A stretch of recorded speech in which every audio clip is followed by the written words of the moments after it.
Assalamualaikum warahmatullahi wabarakatuh. Perkenalkan, saya Mas Riani Mahyudin, SE MACC. Saya adalah salah satu dosen tetap dari Universitas Wirabakti, program studi akuntansi. Saat ini saya sedang mengikuti proses Serdos Gelombang 1 tahun 2026 yang diselenggarakan oleh Kemdikti Saintek. Video ini dibuat sebagai pernyataan diri dosen dalam unjuk kerja Tridharma Perguruan Tinggi atau yang biasa disebut PDD UKT PT. Saat ini saya akan memaparkan salah satu mata kuliah saya, yaitu Auditing 1 dengan bobot 3 SKS pada periode genap 2025-2026. Auditing 1 merupakan mata kuliah dasar yang membahas konsep, standar, dan etika profesi akuntan publik dengan fokus utama pada tahap perencanaan audit laporan keuangan berbasis risiko. Mahasiswa akan mempelajari kode etik IAPI, pemetaan asersi manajemen, pengumpulan bukti audit, kalkulasi materialitas, penilaian risiko kecurangan, serta evaluasi pengendalian internal berbasis KOSO. Output akhir dari mata kuliah ini adalah kemampuan mahasiswa dalam mendokumentasikan kertas kerja audit dan merancang draft program audit awal menggunakan standar profesional akuntan publik atau yang disebut SPAP. Sumber kepustakaan untuk mata kuliah Auditing 1 itu ada 3. Yang pertama dari Arens, yang kedua dari Hayes, dan yang ketiga dari Yusuf. Selanjutnya adalah capaian pembelajaran. CPLS 1 bertakwa kepada Tuhan Yang Maha Esa dan mampu menunjukkan sikap integritas tinggi, kejujuran, serta kepatuhan terhadap kode etik profesi akuntan publik dalam menghadapi dilema audit. CPLS 2 menjunjung tinggi nilai kemanusiaan, nasionalisme, dan memiliki kesadaran hukum serta regulasi seperti Undang-Undang Akuntan Publik dalam menjalankan penugasan assurance. CPLS 3 menunjukkan sikap tanggung jawab yang penuh atas pekerjaan di bidang pengauditan secara mandiri, serta memiliki komitmen kuat terhadap penerapan prinsip skeptisme profesional. Selanjutnya CPL pengetahuan. CPL PS1 menguasai konsep teoritis, norma, standar, dan prosedur audit laporan keuangan secara mendalam. CPLP 2 menguasai kerangka konseptual, asersi manajemen laporan keuangan, dan karakteristik kecukupan serta bukti audit yang diperlukan.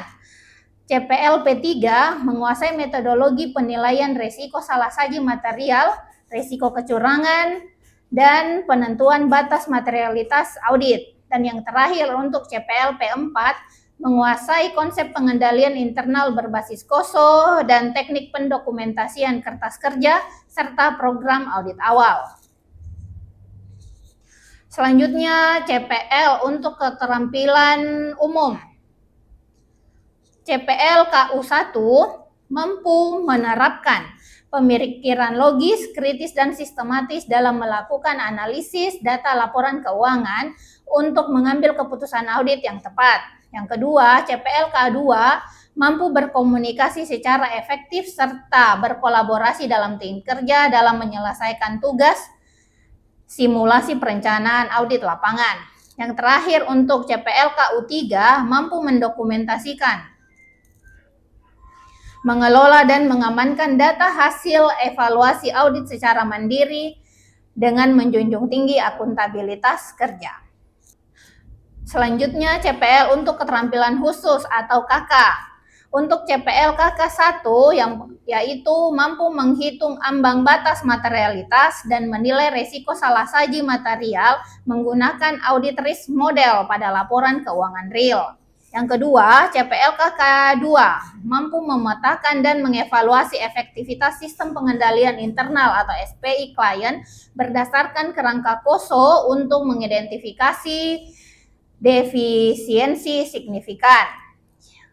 Dan yang terakhir untuk CPL KK3 mampu merancang program audit substantif awal dan mendokumentasikannya dalam kertas kerja audit atau KKA secara sistematis menggunakan perangkat lunak, spreadsheet, atau Excel. Selanjutnya untuk CPMK. Dalam mata kuliah Auditing 1 ada 8 CPMK. CPMK 1, Etika, Regulasi, dan Profesi Akuntan Publik. CPMK 2, hubungan asersi manajemen dan tujuan audit. CPMK 3, kompetensi dan pendokumentasian bukti audit. CPMK 4, tahapan perikatan dan penerimaan klien. CPMK 5, penentuan batas atas materialitas audit. CPMK 6, analisis resiko audit dan kecurangan. CPMK 7, evaluasi sistem pengendalian internal atau SPI. CPMK 8, perancangan strategi dan program audit awal. Materi pembelajaran selama 1 semester untuk mata kuliah auditing 1, yang pertama, pengantar jasa asuransi dan profesi akuntan publik. Yang kedua, etika profesi, independensi dan tanggung jawab hukum. Yang ketiga, asersi manajemen dan tujuan audit. Yang keempat, bukti audit dan dokumentasi kertas kerja audit atau KKA. 5. Tahap perikatan dan penerimaan klien. Yang keenam, penentuan batas materialitas audit. Yang ketujuh, model resiko audit dan deteksi kecurangan. Yang kedelapan, pemahaman evaluasi dan pengendalian internal atau SPI. Dan yang terakhir, strategi audit keseluruhan dan desain program audit awal. Mode perkuliahan untuk kurikulum berbasis OBE saat ini, mode blended learning adalah yang paling direkomendasikan. Pembelajaran dibagi menjadi 2 arah, yang pertama tatap muka dan yang kedua secara mandiri. Tatap muka berfokus pada diskusi, kasus, bedah standar audit, simulasi atau praktikum, dan presentasi proyek kelompok. Sedangkan secara mandiri berfokus pada membaca standar audit atau SA, prakelas, menonton video pengantar, dan pengerjaan kuis teori mingguan. Mode perkuliahan untuk metode pembelajaran auditing 1 berbasis OBE berpusat pada mahasiswa melalui 4 pendekatan utama. Yang pertama, case-based method, yaitu membedah skandal keuangan dan pelanggaran etika real untuk mengasah skeptisme profesional. Yang kedua, project-based learning. Dalam hal ini, tugas kelompok menganalisis laporan keuangan emiten di Bursa Efek Indonesia untuk menyusun draft perencanaan audit awal. Yang ketiga, secara interaktif lecturing, yaitu kuliah ringkas 20-30 menit dikombinasikan dengan kuis digital interaktif untuk penguatan teori standar audit atau SPAP.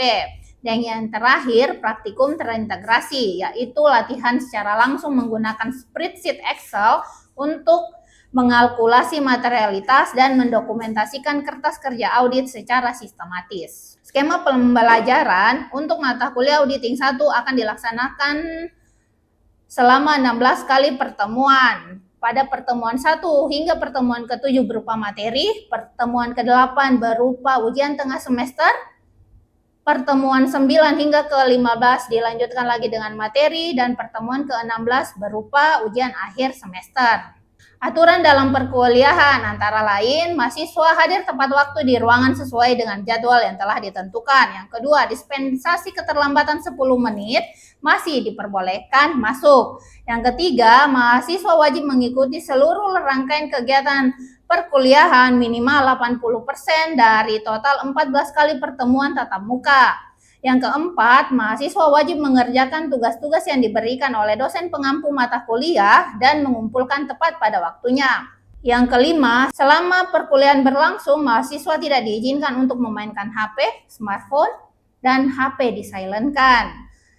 Yang terakhir, mahasiswa harus tertib mengikuti perkuliahan, tidak boleh membuat kegaduhan di dalam ruangan perkuliahan. Komponen penilaian.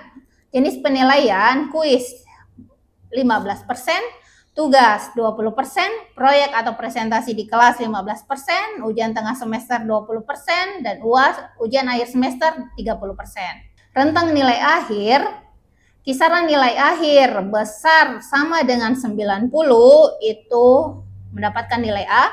Nilai akhir 80 sampai 89 itu adalah A minus. 75 hingga 79 itu adalah B+, 69 hingga 75 adalah B, 60 sampai 69 adalah C+, 55 hingga 60 nilai C, 50 hingga 55 C-, 44 sampai dengan 50 D, dan kecil dari 44 adalah E. Berikut video pembelajaran untuk mata kuliah Auditing 1. Selamat menyaksikan. Assalamualaikum warahmatullahi wabarakatuh. Waalaikumsalam warahmatullahi wabarakatuh. Apa kabar? Baik. Ini sudah sesi 4 ya? Ya, Bu. Nah, hari ini kita untuk mata kuliah Auditing 1 kita sudah masuk sesi 4. Terus di sesi 4 itu kita akan membahas tentang bukti audit. Oke? Apa ada masalah terkait tugas-tugas 3 pekan yang lalu? Bisa? Oh iya. Nah, di bukti audit itu ada 2 CPMK yang harus kita capai di sesi ini. Yang pertama, mahasiswa mampu menilai kecukupan dan ketepatan bukti audit yang dikumpulkan dari berbagai sumber. Bukti audit ya? Oke? Ya, terus yang kedua, mampu mengklasifikasikan jenis-jenis prosedur audit. Ada 4. Yang pertama inspeksi, observasi, konfirmasi, dan rekalkulasi. Nah, sebelum kita masuk materi, kita latihan soal dulu ya. Siapa yang menjadi relawan untuk membaca? Ya, siapa? Ya, baik. Sekaligus menjawab. Boleh? Atau membaca saja dulu? Ya, disilahkan. Pertanyaannya itu auditor mengamati langsung proses perhitungan fisik persediaan akhir tahun yang dilakukan oleh karyawan klien. Prosedur audit yang dilakukan jenis bukti yang diperoleh auditor adalah Baca pilihan itunya. A. Inspeksi bukti dokumenter, B. Observasi bukti fisik, C. Konfirmasi bukti eksternal, D. Rekalkulasi bukti matematis. Ya, ada yang bisa jawab atau mau sekalian jawab? Oh ya, silahkan. B. Bu, observasi bukti fisik. Iya, ada jawaban lain? Nggak ada. Iya, sama kan? Jadi kata kuncinya di sini. Proses perhitungan fisik. Itu kan yang ditanya. Jadi observasi, tahu observasi? Ya, pengamatan langsung. Kan kalau bukti fisik dilihat. Ini proyektor, berarti ini benar proyektor toh? Ya, oke. Lanjut ya. Soal kedua. Siapa yang mau jadi relawan membaca? Ada? Relawan membaca? Oke. Oh, oke. Silakan. Yang kedua, di antara jenis bukti audit berikut, manakah yang memiliki tingkat keandalan atau reliability paling tinggi bagi auditor? A. Faktur penjualan yang diterbitkan oleh bagian penjualan klien. B. Surat pernyataan dari Direktur Keuangan klien mengenai kondisi piutang. C. Surat konfirmasi saldo bank yang dikirimkan langsung dari pihak bank ke auditor. Dan D. Laporan stok barang yang dicetak dari sistem komputer internal klien. Jawabannya itu C. C, apa itu? Jawabannya C, Bu. Surat konfirmasi saldo bank yang dikirimkan langsung dari pihak bank ke auditor. Ada jawaban lain? Sama. Jadi kata kuncinya adalah yang paling andal. Yang paling andal maksudnya yang bisa auditor konfirmasi langsung. Kan kalau yang lain di jawaban B, C, dan D itu bisa dimanipulasi. Kalau konfirmasi langsung ke klien itu tidak bisa dimanipulasi karena auditor langsung yang berinteraksi. Oke? Bisa dipahami? Bisa. Ya, kita lanjut ya. Pertanyaan ketiga. Relawan membaca? Siapa? Saya. Oke.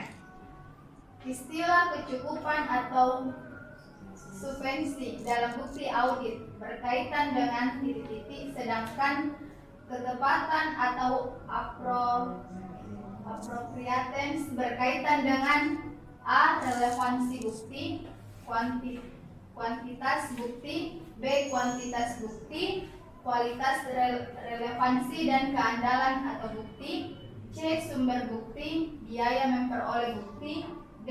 Kompetensi auditor, risiko audit. Bisa sekalian dijawab? Atau ada yang mau menjawab? Saya, Bu. Ya. Jawabannya itu adalah B, Bu. Kuantitas bukti, kualitas atau relevansi dan keandalan atau bukti. Ya, ada jawaban lain? Sama. Sama, ya sudah benar ya. Jadi cukup itu artinya dari segi jumlah. Terus yang tepat artinya secara kualitas, bahwa si bukti-bukti audit ini cukup untuk dikonfirmasi dan tepat secara kualitas, bisa diandalkan. Oke? Bisa dipahami? Bisa. Mudah kan bukti audit? Ya, oke. Berarti kita lanjut ke materi ya.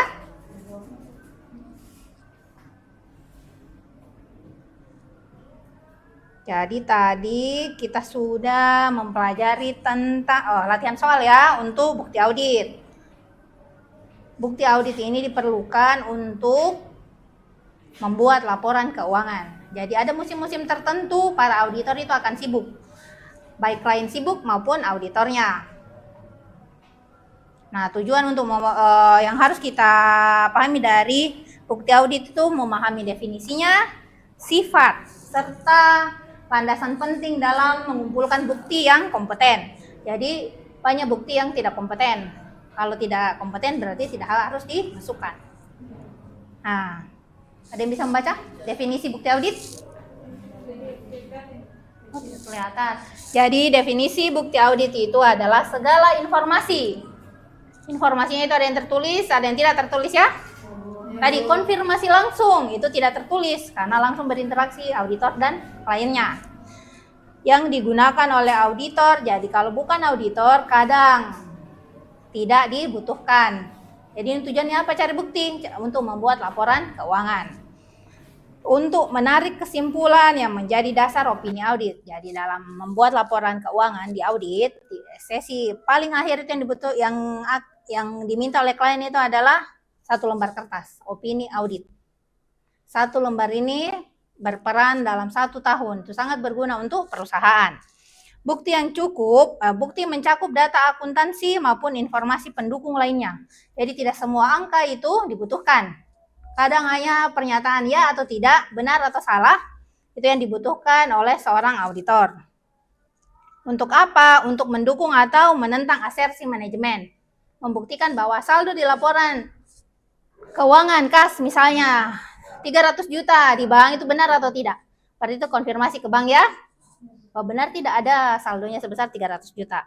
Yang kedua, bersumber dari internal maupun eksternal. Internal biasanya itu kan bukti-bukti kwitansi atau apa yang dikumpulkan oleh klien. Sedangkan eksternal bisa berupa benar tidak dia pernah belanja di toko A misalnya. Oke? Terus lanjut, keputusan utama auditor. Auditor harus merumuskan keputusan strategis dalam pengumpulan bukti audit agar pemeriksaan berjalan efektif dan efisien. Untuk apa? Penentuan prosedur. Jadi kalau sudah banyak bukti akan ditahu bagaimana prosedur audit yang akan dilakukan. Terus penentuan ukuran sampel. Tahu sampel? Tahu kan sampel? Banyak tidaknya dibutuhkan. Terus saat pengujian. Jadi kapan sebenarnya prosedur audit itu harus dilaksanakan. Terus karakteristik mutu audit. Mutu bukti audit itu ada cukup. Yang tadi kan di latihan soal, dia harus cukup, harus relevan, dan harus bisa diandalkan atau reliabilitas. Selanjutnya, jenis-jenis prosedur penghimpun bukti audit. Nah, ini juga tadi kan ada di latihan soal tau. Yang pertama ada inspeksi.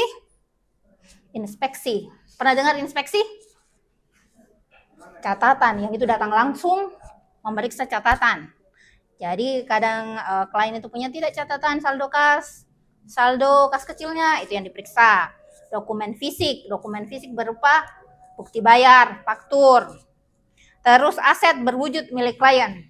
Seperti misalnya ada tidak mobilnya, di laporan keuangan itu ada 2 mobil, benar tidak ada 2 mobil. Terus yang pengamatan, tadi juga ada di latihan soal tentang pengamatan, melihat langsung. Punya mobil tidak? Punya. Berapa? 2. Padahal di laporan keuangan ada 3, ada 10 mungkin ya. Terus konfirmasi, meminta tanggapan. Kayak konfirmasi saldo bank. Benar tidak? Dia saldonya 300 juta. Benar tidak? Ada utang banknya sebesar 500 juta. Itu cuma pernyataan ya atau tidak. Ya. Yang terakhir, rekalkulasi dan re-performance. Menguji keakuratan. Benar tidak? 2 kali 2 sama dengan 4. Jangan sampai 2 kali 2-nya 10. Itu menguji akurat atau tidak ya. Oke. Terus Ada pertanyaan? Belum. Jadi kalau tidak ada pertanyaan, kita lanjut ke tugas untuk hari ini. Tugas hari ini itu tentang studi kasus. Kita baca dulu soalnya. Ada relawan yang membaca? Siapa? Cuma membaca saja. Ya, silahkan. Deskripsi kasus, Anda adalah auditor senior yang sedang memeriksa akun aset tetap atau kendaraan operasional pada PT Transportasi Maju. Manajemen perusahaan mengklaim di laporan keuangan bahwa mereka memiliki 50 unit truk tronton siap pakai dengan. Jadi ini tadi sudah dibaca sama teman-temannya ya, bahwa di kasus ini informasi utamanya adalah auditor memeriksa aset tetap berupa kendaraan operasional. Terus perusahaan mengklaim bahwa ada 50 unit ya. Terus nilai bukunya di laporan keuangan itu sebesar 15 miliar. Jadi yang pertama aset tetap yang diperiksa ada 50 unit. Nilai bukunya 15 miliar. Itu 3 informasi utama ya. Lanjut. Siapa yang bisa membantu saya membaca? Ya, oke. Sebagai auditor, Anda harus menerapkan prinsip skeptisisme profesional dan mengumpulkan bukti audit untuk menguji dua asersi manajemen utama. Oke. Lanjut. Yang pertama, asersi keberadaan atau existence. Apakah 50 truk tersebut benar-benar ada secara fisik? Yang kedua, asersi hak dan kewajiban, right and obligation. Apakah 50 truk tersebut benar-benar milik sah PT Transportasi Maju atau bukan truk sewaan? Oke. Jadi yang informasi kuncinya, kalian sebagai auditor diharuskan yang pertama skeptis. Tahu skeptis? Ya, curiga. Curiga bahwa benar tidak dia punya 50 truk. 50 ini ada tidak di laporan keuangan? Benar tidak nilainya 15 miliar? Nah, betul tidak 50 ini miliknya si klien? Jangan sampai cuma sewaan. Bisa dipahami? Bisa. Skeptisnya yang dilatih ya? Curiga. Ya. Lanjut siapa? Kalau bacanya lagi? Oke, silahkan. Pertanyaan tugas mahasiswa. A. Rancanglah masing-masing satu prosedur audit yang spesifik untuk menguji asersi keberadaan dan asersi hak dan kewajiban di atas. Gunakan kata kerja operasional seperti inspeksi, konfirmasi, atau vouching. Oke. B. Sebutkan jenis bukti audit apa yang akan Anda dapatkan dari masing-masing prosedur. Yang Anda rancang tersebut. Oke. Jadi tugas kalian, 1, rancang prosedur auditnya. Ini kan prosedur audit untuk aset tetap.